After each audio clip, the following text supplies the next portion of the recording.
সংগ্রামের পরে প্রায় সহস্রাধিক ছাত্র জনতার জীবনের বিনিময়ে একটি গণতান্ত্রিক সরকার গঠিত হয়েছে, গণতান্ত্রিক পরিবেশ ফিরে এসেছে। আজকে বাংলাদেশ জাতীয়তাবাদী দল অনেক চক্রান্তকে মোকাবেলা করে আজকে সরকার গঠন করতে সক্ষম হয়েছে। আমরা আজ ক্ষমতাসীন।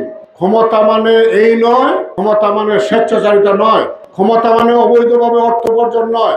আজকে ইতিমধ্যে আপনারা লক্ষ্য করেছেন বর্তমান প্রধানমন্ত্রী বিএনপির চেয়ারম্যান জনাব তারেক রহমান অন্যায়, অবিচার, চাঁদাবাজ, সন্ত্রাসী এবং স্বেচ্ছাচারিতার বিরুদ্ধে কঠোর অবস্থান গ্রহণ করেছেন। উনি ইতিমধ্যে দলের পদধারী অনেক নেতাকে বহিষ্কার করেছেন এবং তাদের বিরুদ্ধে আইনানুগ ব্যবস্থা গ্রহণ করেছেন। আমি অনুরোধ করবো সকল পর্যায়ের নেতাকর্মীদেরকে, ভঙ্গুর অর্থনীতি, এই দেশটাতে কিছুই নেই, ব্যাংক বন্ধ হয়ে গেছে কয়েকটা, মানুষের গচ্ছিত আমানত দিতে পারছে না। এই অবস্থায় আমরা দেশকে পুনর্গঠনের চেষ্টা করব, যে চেষ্টা করছেন আমাদের নেতা তারেক রহমান।